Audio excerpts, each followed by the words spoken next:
Parts of speech पढ़ रहे थे, उसमें हम लोगों ने देखा था कि उसके 8 भाग होते हैं, जिसमें हम लोगों ने noun, pronoun, adjective, verb, adverb, preposition और कंजंक्शन यानी 7 पार्ट उसके हम लोगों ने पढ़ लिए हैं।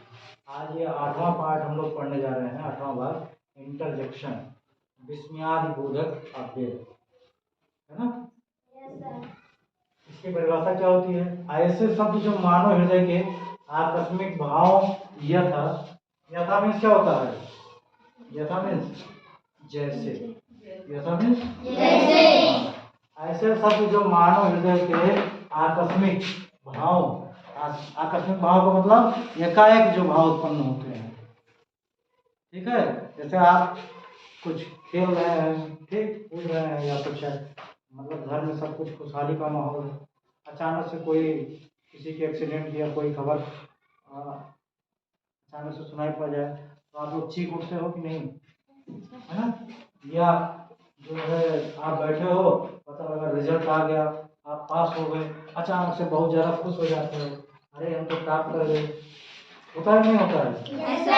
अक्सर आप लोग सोचते नहीं हम टॉप कर पाएंगे, लेकिन कभी कभी क्या होता है, सबसे अच्छा नंबर आ जाता है, तो वहाँ अत्यधिक प्रसन्नता होती है ना, और अचानक से वो प्रसन्नता उत्पन्न होती है।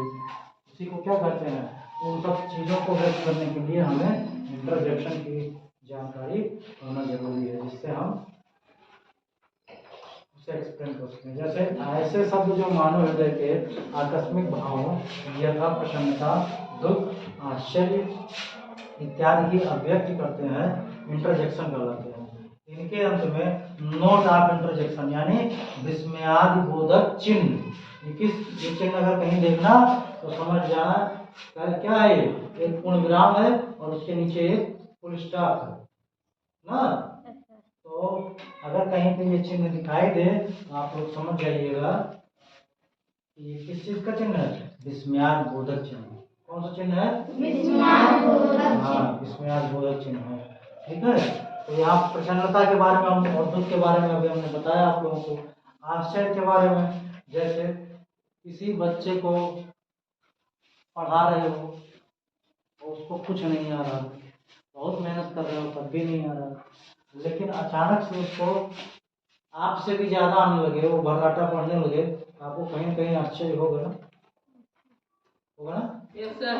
या आप कोई मान लीजिए, जैसे आप हैं, कुछ ना कुछ इलेक्ट्रॉनिक सामान बनाते रहते हैं ना, जोड़ते घटाते रहते हैं, कहीं इसका सेल उसमें लगाए, उस दिन देखिए 3 सेल इकट्ठे लगा करके क्या कर दिए, फैन चला दिए थे, है ना, 3 बैटरी लगा करके। तो मान लीजिए कोई चीज़ ऐसे बना रहे हैं आप, अब आप जो बना रहे हो लेकिन वो बन नहीं रहा है, उसकी उम्मीद नहीं आपको बनने की, और पता लगा कि अचानक से वो बन गया, बहुत बढ़िया बन गया, तो वहाँ पे भी तो आपको आश्चर्य होगा कि हाँ हमने वास्तव में बहुत अच्छा काम कर लिया, ठीक ना।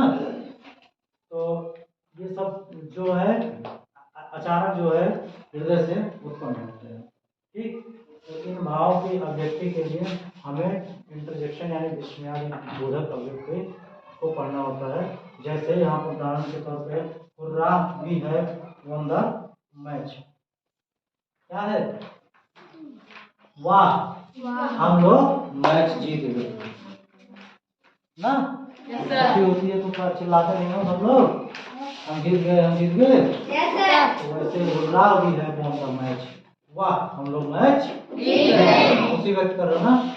इसी तरीके से bravo, you have done the best, शाबाश तुमने बहुत बढ़िया किया है, सबसे अच्छा किया है ना। अब देखिए हर वर्ड के जितने भी यहाँ पे इंटरजेक्शन वर्ड लिखे गए हैं उनके बाद नोट ऑफ इंटरजेक्शन यानी विस्मयादिबोधक चिन्ह भी लगा हुआ है। Hurrah we have won the match, bravo you have done the best, hello how are you, कहिए आप कैसे हैं, ठीक है। इस सब के साथ ही यहाँ पर कुछ इंटरजेक्शन वर्ड आपको दिए भी गए हैं।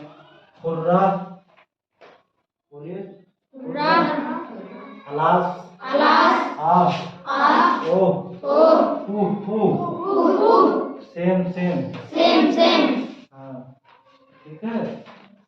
जैसे ऊ मतलब राम रे राम होता है ना, जैसे कोई थूक रहा है आपके दरवाजे पर तो आप क्या कर सकते हैं, ओह डोंट स्पीक देयर,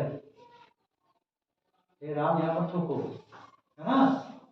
या कोई झूठ बोल रहा है या कोई चोरी कर रहा है और आपने देख लिया, तो आप क्या कहेंगे, सेम सेम, मतलब शर्म करो, सेम में शर्म करो, ठीक है ना। छोटा बच्चा होता है जब पैंट नहीं पहना तो उसको क्या कहते हैं, सेम सेम सेम सेम भैया सेम सेम कहते हैं ना। उस सेम का मतलब होता है शर्म, ठीक है ना, कि शर्म करो तुम पैंट नहीं पहने हो, है ना। और बच्चा शर्मा जाता है, तो वही वाला सेम है। तो आप लोग जो है इसको अच्छे से अपनी कॉपी पर नोट कर लीजिए, इसको समझ लीजिए और याद भी कर लीजिए, ठीक है। इस तरीके से आज पार्ट ऑफ स्पीच खत्म हो गया है, ठीक है। अब हम लोग नेक्स्ट डे एक नए टॉपिक के साथ एक नई शुरुआत करेंगे, ठीक। इसको आप लोग अपनी कॉपी पर कर लीजिए।